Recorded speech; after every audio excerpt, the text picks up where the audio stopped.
그래서 개인적으로도 총회적으로도 각 섬기시는 교회적으로도 매우 바쁘신 분이신데 제가 간곡히 부탁해서 모실 수 없는 아주 어려운 분이신데 간곡히 부탁해서 모셨고 아주 다리다리 엮어서 우리 사모하고 초등학교 동문이라셔요. 웬일이야. 이렇게 하나라도 걸쳐서 가겠습니다. 예. 초등학교 동문이라고 하시니까 그것 또한 감사하고, 예. 어쨌든 귀한 목사님 우리 교회 모셨습니다. 여러분 말씀 전하실 때 하나님의 큰 은혜가 있기를 바라고요. 나오실 때 할렐루야로 우리 목사님 환영하도록 하겠습니다. 할렐루야. 예. 저 말고 우리 교수님 오실 때. 늦게 연습했으니까 됐고 나오실 때 할렐루야로 인사하겠습니다. 할렐루야. 할렐루야. 할렐루야가 무슨 뜻인지 아시죠?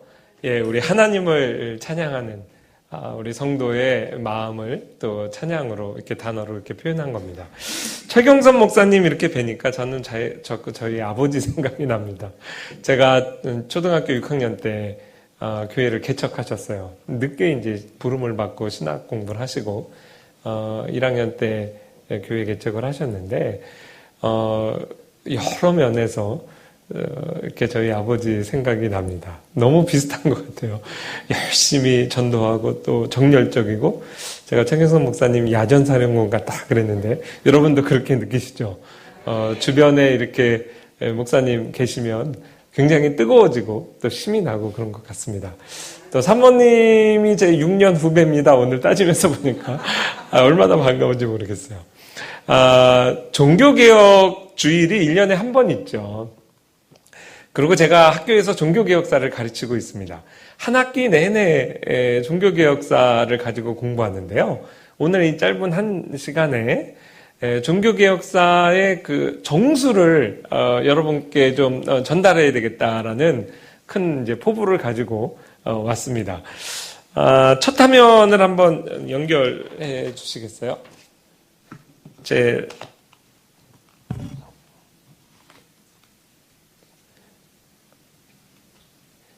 예. 나갔다 들어오겠습니다. 예. 종교개혁, 오늘 그 설교 제목이 종교개혁 의의 혁명, 이렇게 제가 이제 말씀을 이렇게 여러분께 드립니다. 이게 핵심이에요.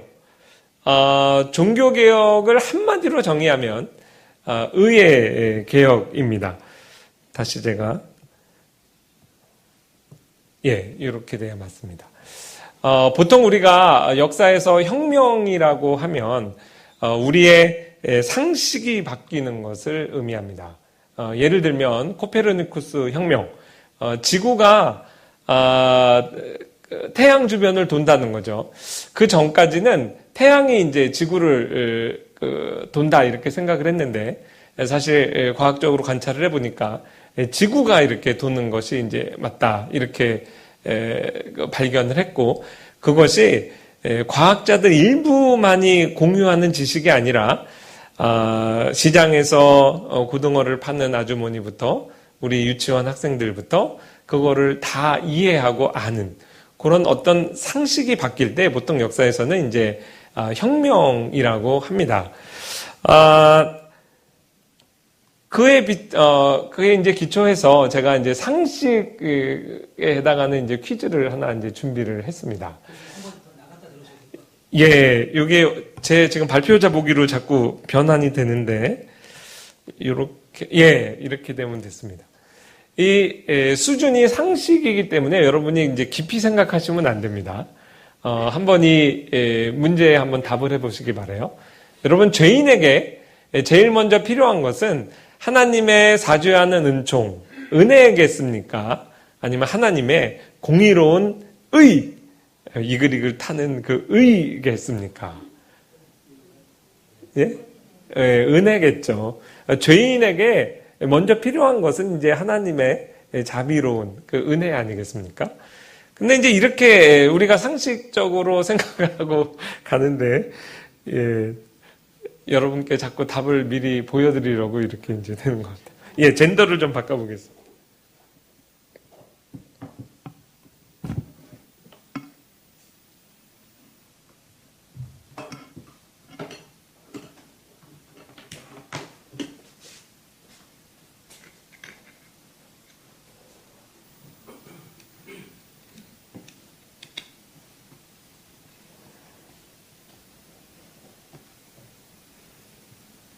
나갔다가 들어옵니다. 예. 여기까지 했죠? 중학교 때 이제 그 친구에게 처음 전도를 받고 예배당에 온 거예요. 근데 이제 찬양을 인도하는 선생님이 아예 귀에 쏙 들어오는 찬양을 가르쳐줘요. 너희는 먼저 그의 나라와 그 다음 뭐죠? 그의 의를 구하라 그랬죠. 그리고 이제 성경 공부 시간에 가르쳐주는 거예요. 우리는 하나님의 자녀지 하나님의 자녀들이 먼저 구하면서 살아야 될 것은 하나님의 나라와 그의 의야. 아, 그렇구나. 하나님의 의를 구하는 삶을 살아야 되는구나. 이렇게 이제 배웠어요. 자, 이게 진짜 퀴즈입니다. 범죄한 하나님의 자녀, 무엇을 먼저 구해야 될까요? 이거는 한 대학교 정도 수준의 문제가 됩니다. 여태까지는 다 쉬웠잖아요. 중고등학교 때는 그냥 가르쳐주는 대로 쓰면 돼요. 먼저 하나님의 나라와 그의 의를 구하라. 그게 당연한 줄 알았는데 그 하나님의 자녀가 범죄를 했어요. 범죄한 하나님의 자녀가 먼저 구해야 될 것은 하나님의 사죄하는 은혜겠습니까? 아니면 하나님의 공의로운 의겠습니까? 여기서는 조금 갈릴 수 있어요. 실제 중세시대에 신학자들도 이 문제를 고민했습니다. 그러다가 결론을 내렸어요. 아무리 하나님의 자녀라도 범죄를 했다면, 그가 죄인이라면 먼저 하나님의 사죄하는 은총을 구해야지. 이게 그 당시의 상식입니다. 그래서 서양의 그 문화권에서 그라치아, 이거면 이제 그레이스란 말이잖아요. 사람 이름으로도 많이 쓰고 예배당 가도 제일 많이 듣는 말이 이 그레이스, 은혜라는 말이었어요. 그런데 이 중세시대에 그 사람들의 삶이 굉장히 피곤하고 곤비했습니다. 제가 미국에서 공부할 때 중세사를 배울 때 이제 썼던 많은 교과서 중에 하나였어요. 데이빗 마이어라는 사람이 학자인데 책을 한 권 썼는데 그 책의 제목이 Poor Sinning Folk라는 제목이었어요. 이게 가슴에 많이 지금도 남아요. 여기서 poor는 무슨 뜻일까요? 가난하다는 뜻일까요? 이게 영어로 poor 그러면 이제 가난하다 이렇게 우리가 번역도 하지만 또 불쌍하다 이렇게 번역도 하죠. Sinning folk 우리나라 말로 번역할 때 가슴에 딱 와닿는 번역이 있습니다. 불교 용어긴 한데 불쌍한 죄짓고 사는 중생들. 이 시각이 그 당시 중세교회가 중세의 교구민들, 일반 신자들을 바라보는 관점이었어요. 왜 이렇게 불쌍했을까요? 미국에서 저희가 우리 아이 둘을 이제 키웠습니다. 둘째가 이제 1살 때 미국에 갔는데 미국 생활하면서 좀 부러웠던 것 하나가 어느 동네를 가든 도서관이 잘 돼 있어요. 그래서 이제 우리 아이 이름으로 뭐 100권씩 이렇게 빌릴 수가 있었어요. 한 번 책을 빌리면 뭐 한 학기 정도를 가지고 있을 수 있었고 또 온라인으로 이렇게 연기를 하면 한 1년씩 그러니까 아이들 전집으로 그 책을 어느 동네를 가든 그렇게 읽히는 그 시스템이 참 잘 돼 있다 싶어가지고 저희가 이제 보통 아이 둘 데리고 그 동네 도서관에 가면 막 이렇게 100권씩 빌려왔거든요. 요것도 이제 우리 아이를 그 위해서 이제 전집을 통째로 들고 왔던 거예요. 그러니까 선사시대부터 오늘날 현대까지 수십 권. 아직 영어도 한글도 글도 안 깨친 아이들에게 이제 인류의 역사를 가르쳐주는 그런 그림이죠. 근데 너무 인상적이어서 제가 이걸 사진을 좀 찍어놨어요. 그 선사시대부터 오늘날 현대 문명에 이르기까지 모든 책 표지가 굉장히 밝습니다. 그리고 아주 흥미롭고. 근데 이제 중세의 수백 년, 길게 잡아서 한 1000년의 역사를 요만한 이제 그림책으로 설명하는데 표지예요, 이게. The Miserable Life of a Medieval Peasant. 어린아이 눈으로 이렇게 봐도 사람이 너무 불쌍해 보이죠. 중세시대의 이 농민들의 삶이 굉장히 불쌍했다라는 인상을 아직 글씨도 잘 모르는 아이에게도 그렇게 이제 보여주고 있어요. 오늘날 역사가들이 중세시대를 바라볼 때 그들의 삶이 참 불쌍했다. 산업혁명 이전의 시기였기 때문에 일단 먹고 사는 문제가 굉장히 어려웠습니다. 올해 가뭄이 들었는데 내년에도 가뭄이 들면 우리 공동체 안에서 연로하신 분들과 어린아이들은 많이 굶어 죽고 또 병들어 죽고 그랬어요. 그러니까 일단 물적인 조건 자체가 좀 먹고 살기가 힘들었고, 근데 영적인 삶도 그랬다고 봅니다. 왜냐하면 아기가 태어나면 중세 로마 캐톨릭 교리에 따르면 원죄 교리를 가르쳤거든요. 이 아이가 태어나자마자 세례도 받지 못하고 죽으면 지옥 간다고 가르쳤어요. 왜냐하면 원죄를 안고 태어나니까. 그런데 이제 예전에 아이가 태어날 때 한 4분의 1 정도는 사고가 납니다. 아기가 죽든 산모가 죽든. 그러니까 굉장히 치사율이 높았거든요. 그리고 한밤중에 아기가 태어나면, 그리고 아기가 죽어가는데 신부님 모셔다가 세례를 줄 수가 없잖아요. 근데 이 세례에 관한 교리가 너무나 미신화돼서 이 아이를 어떻게 해서든 지옥은 안 되고 최소한 연옥이라도, 또 어린아이들이, 죄짓지 않은 어린아이들이 가는 또 장소를, 지옥의 장소를 만들어 놨거든요. 그런데 그래도 보내려면 최소한 세례는 받아야 되니까 산파가 아기가 막 죽어가요. 그러면은 피가 막 거기 많이 있을 거 아니에요. 이제 아기 나는 현장에. 그럼 피로 이렇게 아기 머리에다가 십자가를 긋고 세례를 줄 수 있었어요. 근데 그걸 보고, 야, 성직자만 세례를 베푸는 게 아니라 일반 평신도가 세례를 베푼다. 평신도의 권리가 굉장히 높았구나. 그렇게 생각하는 사람 아무도 없죠. 완전히 미신화된 그 교리 때문에 아이, 그렇게라도 해서 지옥에 보내지 말자, 이런 생각을 한 거예요. 그러니까 태어나면서부터 영적으로 보면 이게 지옥 가느냐 천국 가느냐 그 전쟁이 시작되는 겁니다. 그리고 나서 참 교리가 미신화됐어요. 세례는 아담의 죄, 원죄만 사해준다고 가르쳤어요. 그리고 유아 세례의 효력은 끝입니다. 그 다음부터 이제 살아가면서 짓는 죄는 고해성사라는 걸 해야 돼요. 범죄할 때마다 고해 신부에게 가서 제가 지난달에 뭐 이러이러한 죄를 지었습니다. 친구에게 욕했고 어떤 친구의 물건 뺏었습니다. 이렇게 고백을 하잖아요. 그럼 고해 신부가 그 고백된 죄에 대해서 에고 때 압솔보, 오늘날도 그래요. 내가 내 죄를 사하노라. 그래서 사면 선언을 합니다. 그 사면 선언을 하고 또 그 다음에는 이제 벌도 받아야 돼요. 예를 들면 100만 원 누구 걸 사기쳤습니다. 내가 너를 죄를 사하노라. 그러면 그 돈 안 갚아도 되는 게 아니라 오히려 이자까지 쳐서 언제까지 120만 원, 150만 원 친구에게 갚아라. 그런 게 이제 보속이라 그래요. 이 사이클이 범죄할 때마다 계속 돌아가는 겁니다.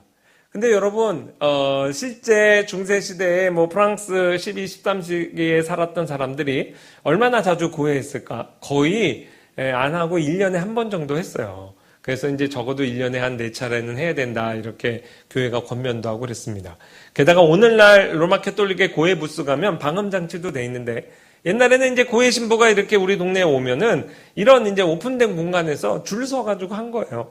그래서 제가 예전에 신학을 공부하기 전에 원래 제가 역사를 전공했는데요. 프랑스사 공부할 때 그런 재미있다기보다 비참한 에피소드가 있었어요.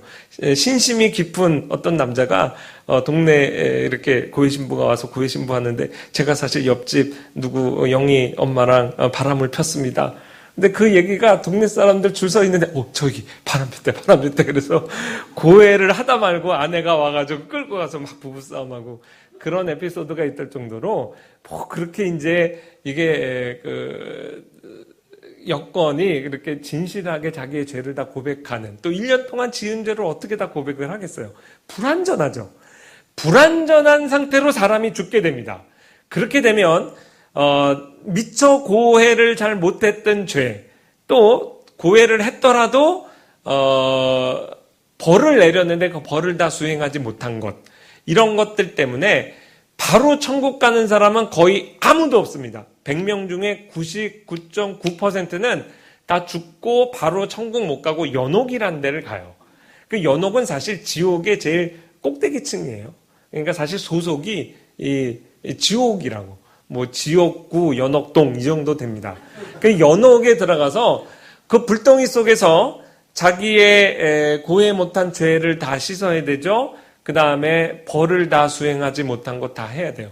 문제는 연옥에서의 죄의 그 시간의 흐름과 이 땅 지상에서의 흐름이 다른 거예요. 여기서는 욕한 죄, 장로가 욕을 했어. 화장실 청소 일주일 뭐 이런 것 있었어요. 주기도문 100번 쓰기 이런 것도 있습니다. 근데 이제 화장실 청소 하루만 하고 안타깝게 돌아가셨어. 그러면은 나머지 6일 못 했잖아요. 지상에서는 6일이면 끝날게. 연옥에서는 꼭 불교의 겁 개념 비슷해요. 시간이 천천히 가요. 그러니까 여기서의 6일이 거기서엔 6,000년, 6만 년 되는 거예요. 그러니까 바꿔 말하면 환율이 달라요. 여기서 100만 원 교회 헌금을 하면 그게 천국에서는 뭐 10억 정도의 가치를 갖는다고. 그래서 그 사기치는 부흥사들이 여러분 부모님이 지금 10억 원어치 그거 연옥에서 갚느라고 불덩이 속에 있는데 여러분 그 환율이 지금 이 지상에선 100만 원이면 됩니다. 부모님을 위해 100만 원 헌금하세요. 뭐 그런 식으로 해서 사기쳤어요. 그게 다 죽음에 대한 공포, 사후세계에 대한 공포. 바로 천국에 못 가죠. 어떤 면에서는 정직한 겁니다. 바른 복음이 선포되질 않으니까 일평생 약물이를 목양하고 그 중세교회가 다 교인들을 어디로 보내요? 다 지옥 보내는 거예요. 천국 보낸다는 자신이 없는 거죠. 그러니 교회가 그렇게 하고 있으니 일반 학자들이 볼 때도 안 그래도 먹고 사는 게 힘든데 진자의 일생이라는 게 일평생 자기 죄 문제 하나를 해결하지 못하는 빈곤한 삶을 산다. 이래서 미저러블하다, 불쌍하다 그런 거예요. 일평생 자기 하나를 천국에 들여보낼 만한 의의를 가지지 못하는 그런 영적인 빈곤을 가지고 있었어요. 그런데 이제 오늘날도 유전무죄라는 말이 있잖아요. 돈이 있는 사람들은 다 살아날 방법이 있습니다. 그게 뭐냐면 나는 비록 죄를 지어서 의가 없어도 돈이 많으면 성물이라는 거를 구입할 수 있었어요. 성물이라는 건 자석처럼요. 거기 자체 발광하는 의를 계속 잉여의 의를 발산을 해요. 그래서 내가 그거를 내 계좌에 딱 하나 넣어놓으면 나는 100점 맞아야 천국 간다. 내 삶은 80점밖에 안 돼. 그러면 이제 성물을 구입하잖아요. 남의 성인들의 의, 그 잉여의 의가 내 계좌로 계속 매일매일 100원씩, 200원씩, 300원씩 누적이 돼가지고 그 남의 의에 의지해서 내가 100점 맞고 바로 천국 갈 수 있다. 이런 생각을 한 거예요. 그 성물, 그래서 이 중세시대에는 이 성물이 정말 투자 가치가 있습니다. 귀중한 성물이 우리 동네 하나 발견되잖아요. 이거는 바로 즉각적으로 경제적 효과를 나타내요. 전국에서부터 그 성물 구경하겠다고 우리 마을로 오는 거예요. 그럼 우리 마을은 큰 관광지가 되죠. 그래서 이 영적인 타락이 그 당시 중세의 경제하고도 굉장히 밀접한 관련이 있어요. 합신에서 저를 가르치셨던 우리 오덕교 교수님의 종교개혁사 책에 보면 이런 구절이 나옵니다. 성물 숭배의 대표적인 인물로 뽑히는 색소니주의 프레드릭 견이는 나중에 이분이 변화돼서 루터의 종교개혁을 도와주게 돼요. 성물에 대한 신앙심으로 일평생 5,000종류의 성물을 모았다. 그 가운데는 예수께서 태어나신 베들레헴 말구 위에서 뽑아왔다고 하는 볏짚, 예수께서 달리셨다는 십자가의 한 조각, 이게 지금 현재 세계에 남아있는 예수 그리스도 달리셨던 십자가의 한 조각이라는 거를 다 모으면 집 한 채 진답니다. 다 사기죠. 예수께서 유아 시절에 사용하셨다는 기저귀, 마리아 어머니 성 안나의 엄지손가락. 왜 이렇게 시체에 이런 조각들이 돌아다니냐면 그거 한 조각만 갖고 있어도 그게 엄청난 의의를 발산을 하기 때문에 그거 갖고 관광지 만들 수 있어요. 지금 수년 전에도 그 이슬람은 지금도 이런 성물 숭배하거든요.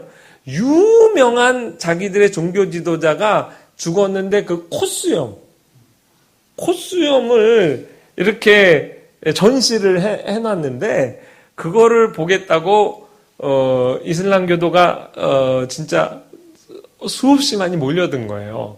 그래서 왜 뉴스에 보도가 됐냐면 압사당해서 대형 사고가 일어난 사람들이 많이 죽었습니다. 그때 제가 뉴스에 보도될 때 이렇게 영상을 보니까 그 코스염 훅 날아가면 안 되잖아요. 그래서 코스염이 여기 있으면 이만한 데를 다 방탄 유리로 이렇게 만들어 놨어요. 그 밑에 이렇게 조금 공기가 통하는 구멍을 해놨는데 갓난아기를 데려온 젊은 그 이슬람교도 부부가 그 거룩한 공기 마시라고 그 아기 코를 거기다가 막 쳐박더라고요. 이렇게 사람이 미신화 됩니다. 그래서 성인이 하나 죽으면 시체가 남아나질 않는데요. 다 한 조각이라도 다 가져가서. 그래서 저 엄지손가락에 돌아다니는 거예요. 성물들은 그런 거를 소장하면 어떠한 효과를 갖게 되냐면 일십, 천만, 십만, 백만, 190만, 2202일의 면제 효과. 그 연옥에서 너는 100만일 동안 불구덩이에서 고통받아야 돼. 이러면 이 성물 덕분에 프레드릭 현이는 바로 천국에 갈 수 있다는 거죠. 칼빈이 태어난 프랑스의 느와영의 한 성당에도 예수께서 쓰셨다는 가시관의 일부와 세례 요한의 머리카락이라는 것을 보관하고 있었다. 루터가 종교개혁의 횃불을 높이 들었던 비텐베르그 성안에도 5,005개의 성물이 보관돼 있었고 성물 하나에 약 100일의 면제효과. 이거는 무슨 의미냐면 내가 그걸 소유하면 평생 그 덕을 내가 봐요. 근데 이제 이거를 1년에 한 차례씩 이렇게 전시를 하는 거예요. 그러면 나는 돈이 없어서 그걸 구입을 못해도 그걸 가서 이제 구경을 해요. 한 번 보면 100일의 면제 효과.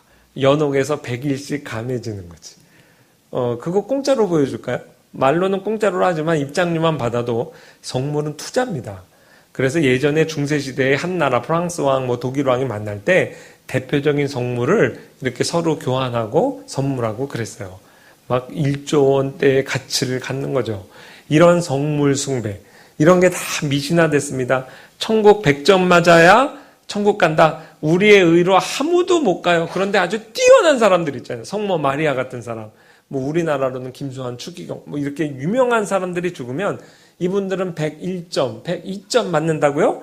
그럼 나머지 1점, 2점들이 다 천국에 가면 큰 보물 상자가 있어. 거기에 잉여의 의들이 이렇게 축적이 돼 있고, 그거를 지상교회의 대표인 교황이 천국에 있는 보물상자의 열쇠도 갖고 있다 그랬어요. 그래서 교회가 원하는 자들에게 이렇게 배분을 한다.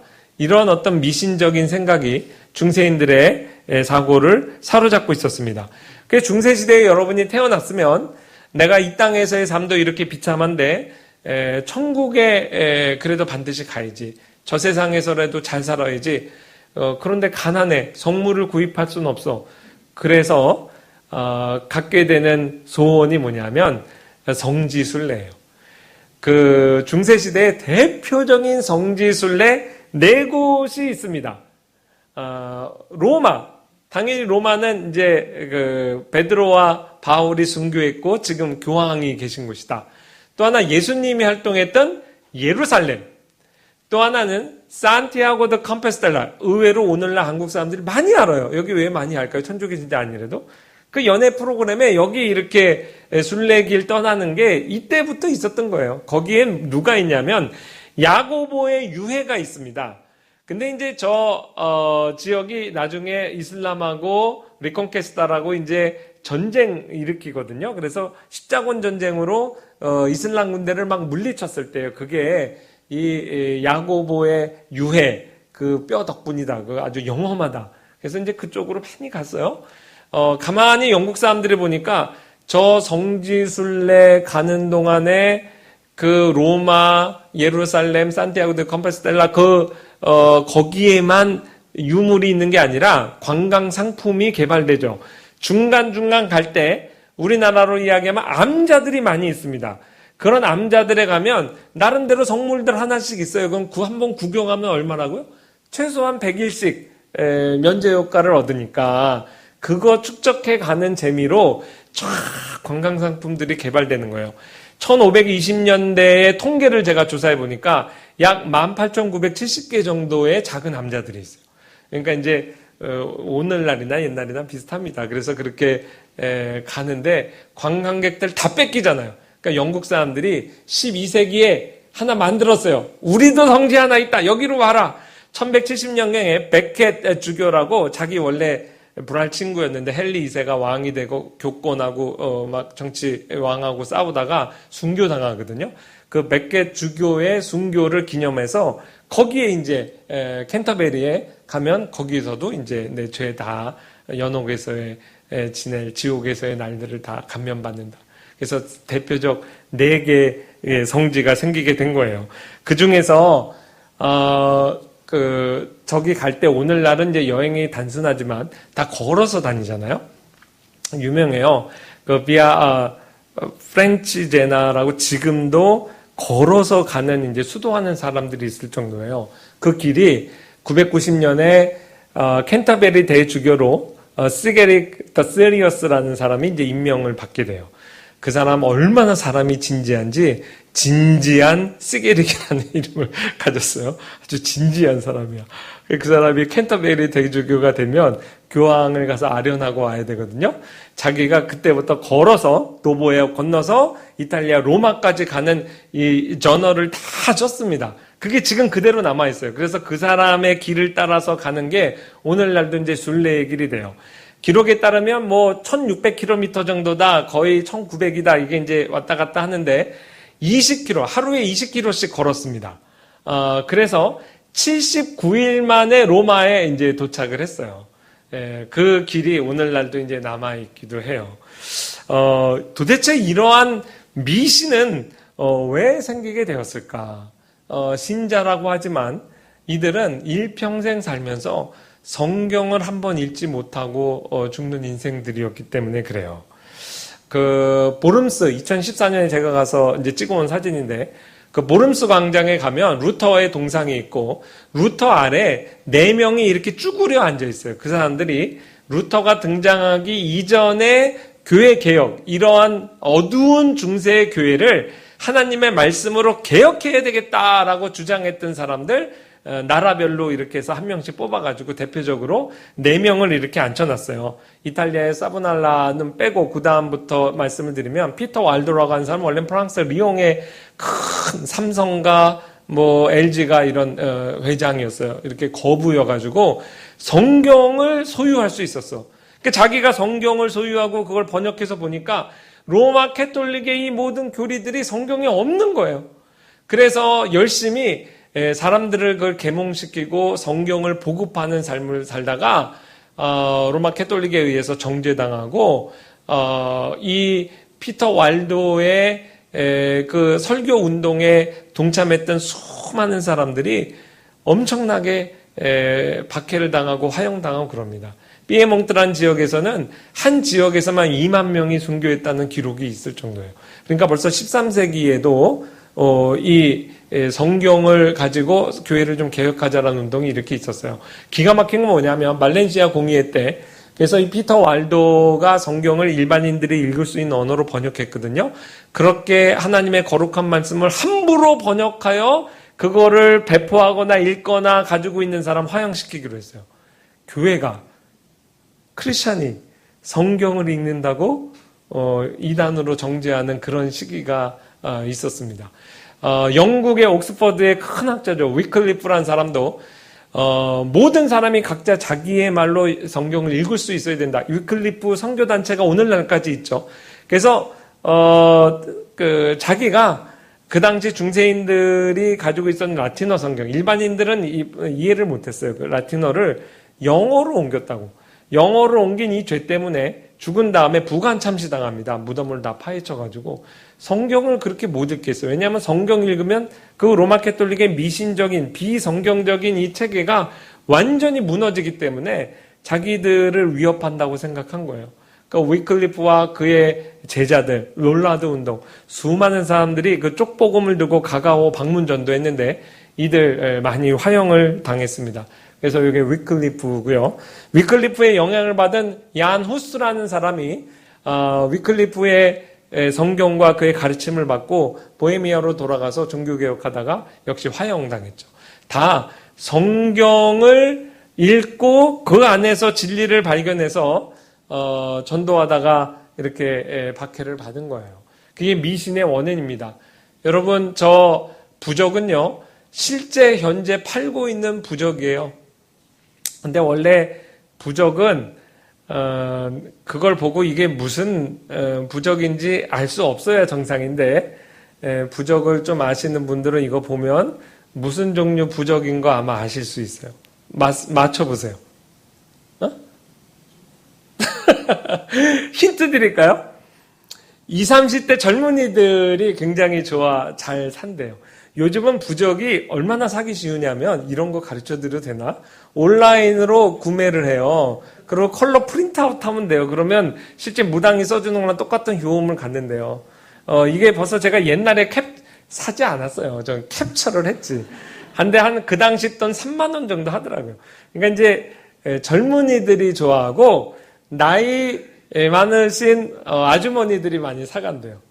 근데 옆에 보면 통심화정 이렇게 돼 있잖아요. 왠지 이렇게 남녀의 정이 통하는 그런 그거 비슷해요. 그래서 젊은이들이 사면 내가 좋아하는 상대가 딴 사람 좋아하고 있거든요. 근데 내가 이거 부적 사잖아요. 그럼 그 사람 마음이 나한테로 와. 왜 아주머니들은 이걸 많이 사냐면 바람 피고 있는 남자가 그 여자랑은 떨어지고 거기 떨어져 나가고 자기와 마음이 이렇게 화합한대요. 이거 엄청나게 많이 팔린대요.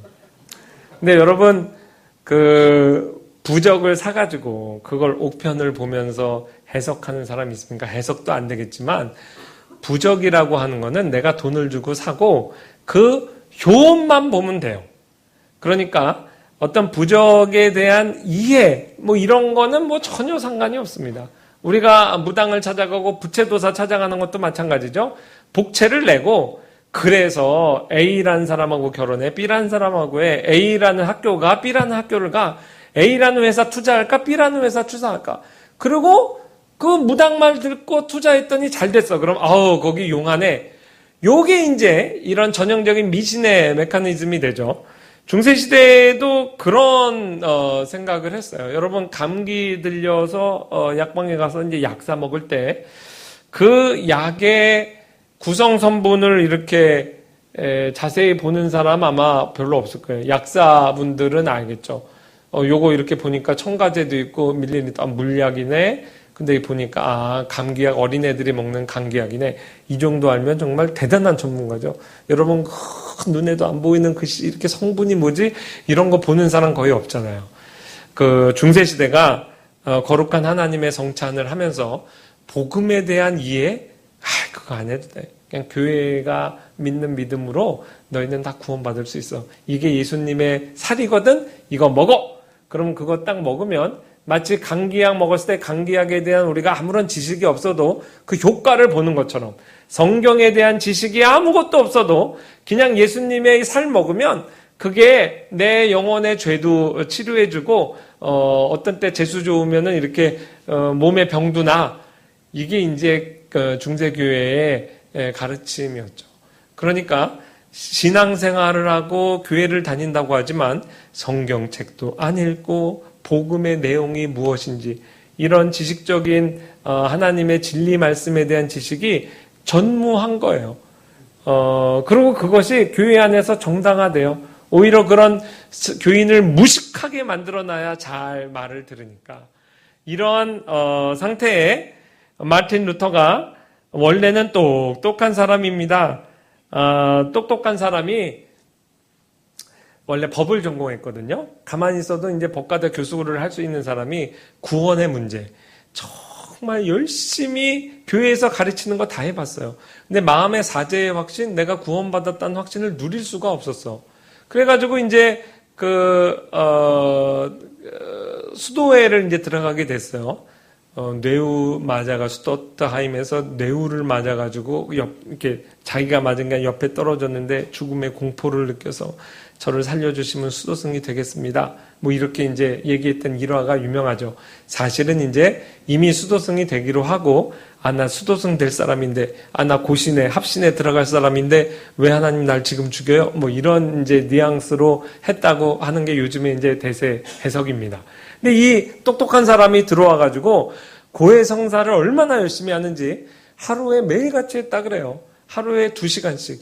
어저께 제가 마음속에 또 이런 헬라어 시험을 보는데 옆에 사람 거를 치팅을 하려고 해서 치팅을 했어요. 아니 그런 유혹을 느꼈는데 눈길을 다른 데 이렇게 돌렸는데 그래서 어떻게 했다 또 계속 얼마나 마음이 아주 섬세한 사람이에요. 그래서 자기 마음속에 흘러가는 죄의 흐름들을 다 고해를 보통 2시간씩 했대요. 그래서 고해 신부가 오늘 루터 왔다 그러면 아이고 큰일 났다. 하루는요 6시간을 고해했대요. 6시간을 고해하니까 고해 신부가 화장실도 가야 되고 밥도 먹어야 되는데 그걸 어떻게 해요? 나중에는 소리를 고래 질렀대요. 가서 죄 같은 죄를 좀 짓고 오라고.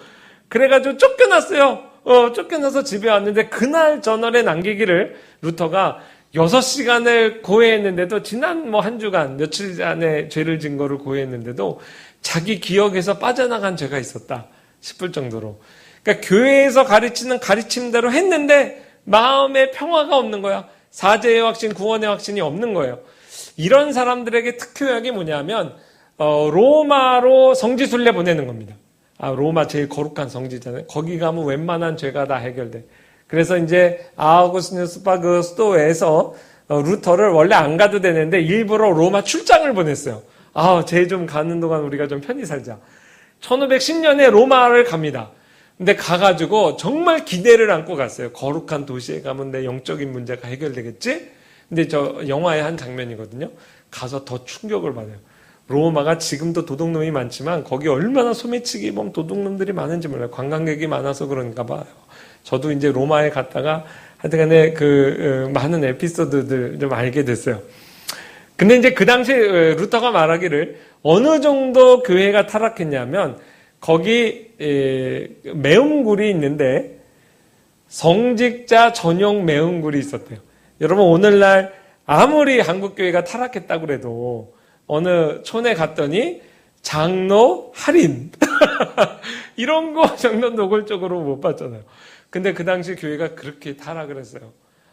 그래서 이 마틴 루터가 갔다 와서 더 악화가 된 거야. 교회에서 시키는 거 아무리 해도 마음의 사죄의 확신, 구원의 확신을 누릴 수가 없다. 그리고 루터가 한때 깊이 빠져있던 게 신비주의입니다. 수도승이니까 얼마나 많은 고행을 했는지 몰라요. 그 루터는 굉장히 많은 영적 체험을 합니다. 환상 중에 예수님도 만나고 그 영화에서도 보면 마귀하고 대화하잖아요. 웬만한 신비 체험은 다 해봤어요. 그때 신비 체험하는 그 순간에는 내가 하나님의 자녀라는 확신이 드는데 그 체험이 끝나고 나면 다시 현실로 돌아오면서 오히려 영적인 우울감, 영적인 이 슬럼프에 빠지는 거예요. 이거를 한 10년을 생활을 하다 보니까 루터의 경험에서 나오는 결론입니다. 루터의 전기를 썼던 예일대학의 베인턴이라는 사람이 요거를 DDD로 묘사를 했어요. 첫 번째 D, darkness. 여러분 가운데도 막 신비 체험하는 영험한 분들 혹시 곁에 계세요? 그분들 보면요. 왠지 하나님하고 친한 사람들인데 다가가기가 힘들어. 왠지 좀 어두워. 두 번째는 despair예요. 오히려 이 체험주의 신앙은 막 무언가를 체험할 때는 진짜 천국 한복판에 있는 것 같은데 그 다음에는 영적인 우울증, 이 업앤다운이 너무 심해요. 이게 안정되질 않아. 그 다음에 마지막 D가 정말 무섭습니다. 저게 데블이에요. 영적인 체험이라는 게 사실은 마귀의 운동장이라고. 많은 경우 루터가 경험했던 환상 중에 만났던 예수님, 이 마귀가 예수님의 형상으로 많이 왔대요. 하수들은 그런 체험하고 나면 교회 다니면서 간증할 거예요. 내가 본 천국, 내가 본 지옥, 내가 만난 예수. 근데 루터는 고수예요. 그거 다 마귀가 광명의 천사로 나타난 거야.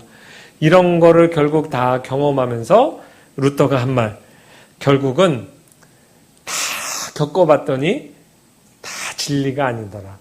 감정은 있다가도 사라진다. 또한 감정은 우리를 속이게 일수다.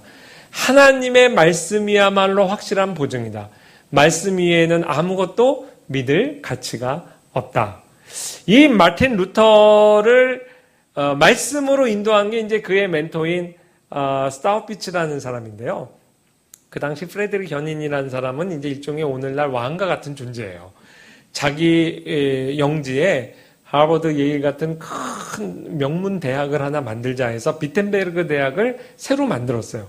우리나라로 하면 포항공대 같이 신생 대학인데 큰 자본을 가지고, 그래서 각 종파의 대표적인 학자 하나씩을 초빙한 거예요. 그러니까 이제 그 아우구스티누스파 수도회의 유명한 학자는 스타우피츠라는 사람인데, 그 사람이 양보한 겁니다. 나보다 더 훌륭한 학자가 있다. 마틴 루터를 청구해서 1513년부터 이제 그 비텐베르그 대학에 가서 성경을 가르치기 시작하는데, 그 영화에도 나오는 장면입니다. 루터가 아이고 제가 어떻게 신학교 교수가 돼요. 저는 제 문제도 지금 해결을 못해서 이렇게 끙끙 앓고 있는데, 그때 스타우피츠가 한마디 했는데 거기 넘어가요. 거기 가면 성경이 있다 그랬어요. 그 당시에는 성경 너무 비싸서 사람들이 볼 수가 없어요. 성경 한 권을 갖게 된다는 거는 이렇게 큰 예배당 헌당하는 것처럼 비싸다고요. 그래서 신생대학 그 학교에 성경이 있었어요. 그래서 가서 성경을 연구하면서 강의를 시작하는데 정말 하나님의 은혜죠. 하필이면 루터가 가르치기 시작한 게 정말 기독교의 복음을 잘 이렇게 담고 있는 시편 강해. 1513년에서 15년, 15년에서 16년 로마서 강해, 16년에서 17년 갈라디아서 강해, 그 다음에 17년 히브리어서 강해 하다가 1517년 10월 31일 그 유명한 95개죠. 반박문 붙이는 그 사건이 일어난 거예요. 자, 오늘 본문으로 돌아갑니다. 이 종교개혁의 핵심이라고 하는 오직 의인은 믿음으로 말미암아 살리라. 이렇게 교회에서 이야기하는 사기치고 있는 고해성사 많이 해서 또 성지순례에서 내가 구원받는 게 아니다. 오직 예수 그리스도를 믿는 믿음으로 하나님이 우리를 의롭다고 하시고 하나님 자녀 삼아 주시는 것이다. 요 진리를 방금 읽은 요 로마서 1장 17절 말씀에서 발견한 거예요. 그래서 이제 이 구절이 종교개혁을 대변하는 핵심적인 성경 구절이 되죠. 제가 옛날 대학에서 서양사를 배우는데 1000페이지가 넘어가는 두꺼운 책인데요. 르네상스와 종교개혁기를 다루는 그 큰 챕터가 그냥 첫 페이지가 백지예요. 그리고 조그만 글씨로 The just shall live by faith. 일반 역사 교과서에 그렇게 돼 있어요.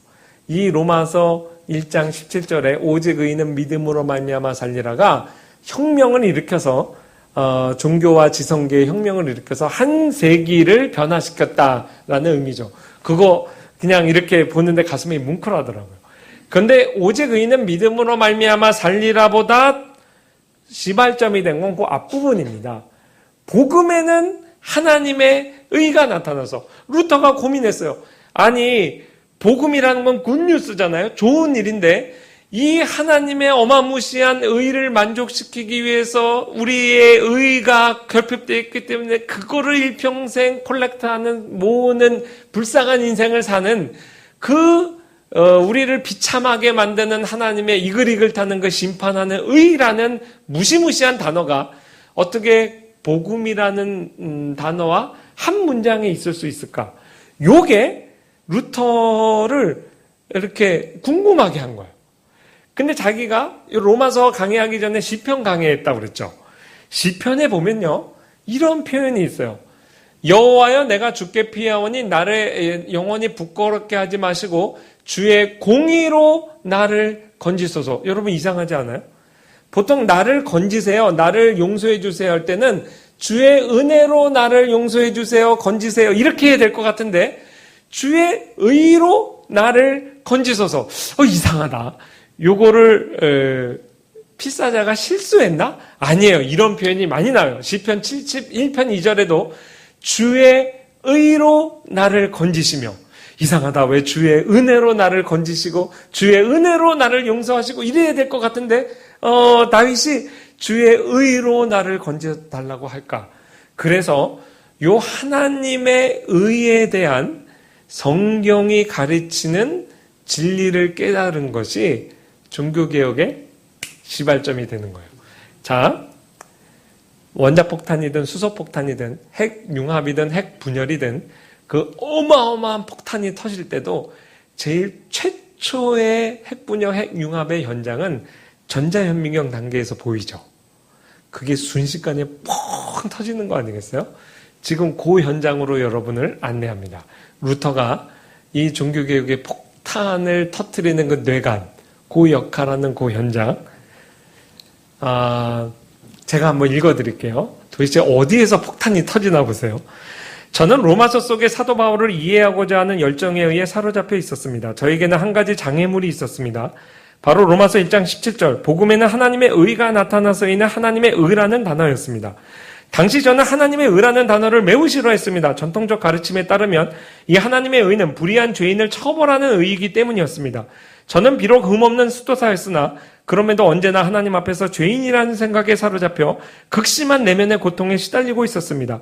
저는 나의 고행이나 보석행위가 하나님을 충분히 만족시켜 드린다고 믿을 수 없었습니다. 그렇습니다. 저는 하나님의 의를 사랑할 수 없었습니다. 오히려 죄인을 징벌하시는 하나님의 의를 증오했습니다.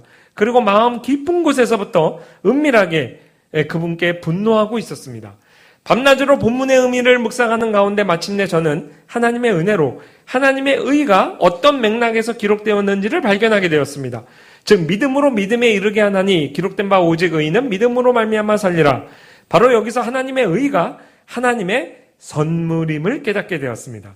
본문이 말하는 의인들이란 믿음으로 하나님의 의를 받아 생명을 얻게 된 사람들이라는 사실을 비로소 이해하기 시작했습니다. 그렇습니다. 이것이야말로 복음에 나타난 하나님의 의의 진정한 의미였습니다.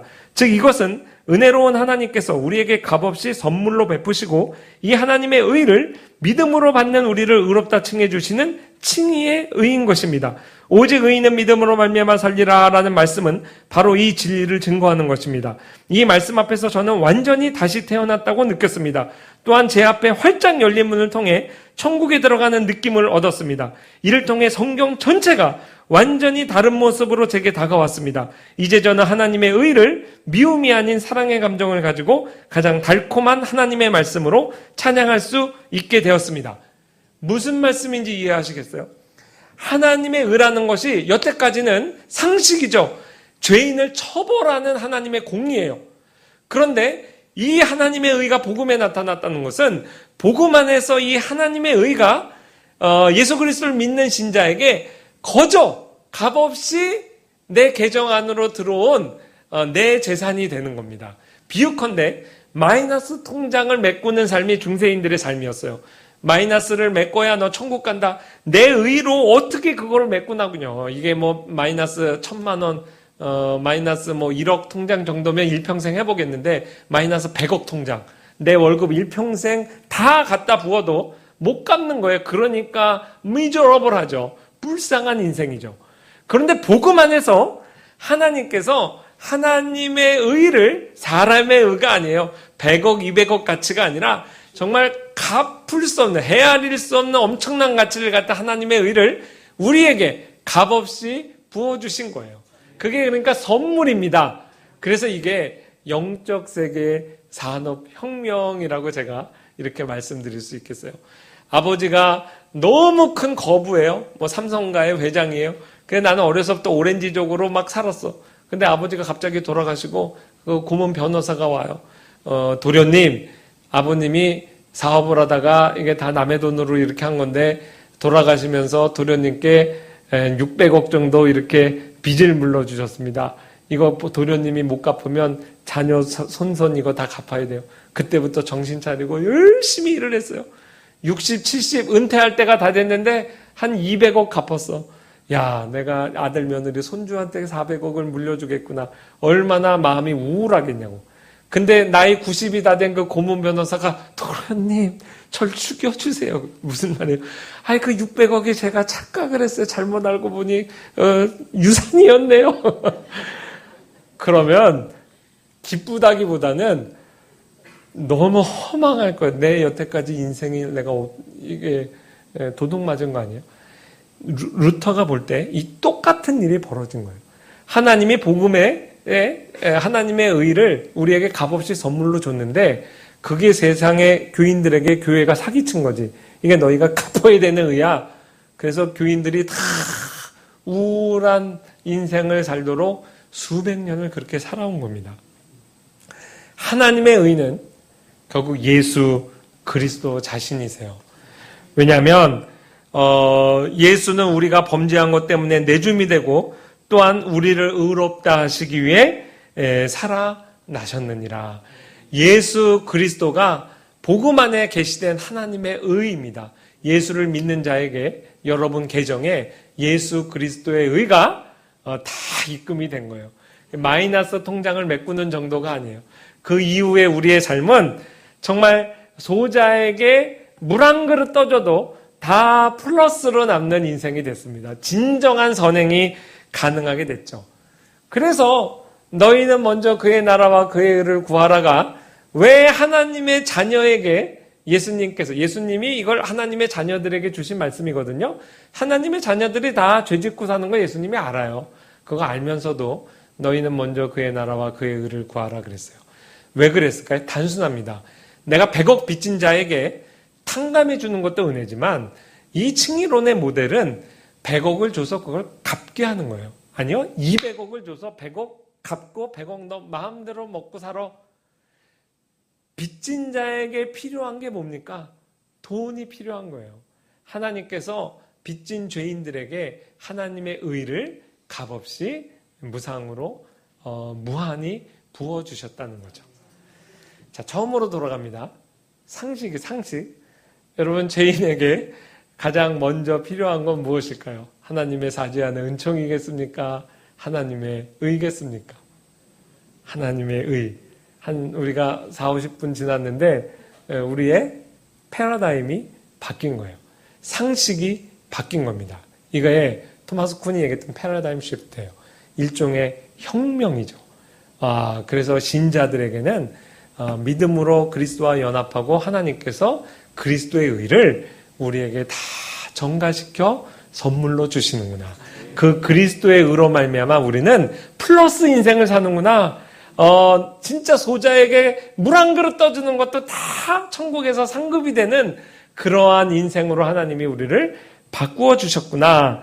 이렇게 알게 되죠. 이렇게 강의하고 나면 학생들이 이렇게 질문해. 그러면 이제부터 은혜를 얘기하면 안 되고 의를 가르쳐야 되는군요. 그거 잘못된 적용입니다. 원래 초대교회를 아우구스티누스가 은혜를 발견하면서 초대교회가 마무리됐다 그래요. 그래서 아우구스티누스가 은총의 신학자라는 별명을 가져요. 종교개혁기는 맞아요. 하나님의 의를 발견하면서 시작됐습니다. 그래서 은혜와 의가 우리에게 다 필요해요. 그런데 이 하나님의 의의 발견하고 봤더니 이 의를 하나님께서 예수 믿는 모든 신자에게 아무 자격이나 공로를 보지 않고 값없이 베푸셨죠. 이 또한 하나님의 큰 은총이죠. 그래서 이게 의와 은혜의 이 변증법적인 관계가 있어요. 서로 대화하면서 점점 더 깊어지는 은혜라고 이야기할 수 있겠습니다. 기도하겠습니다.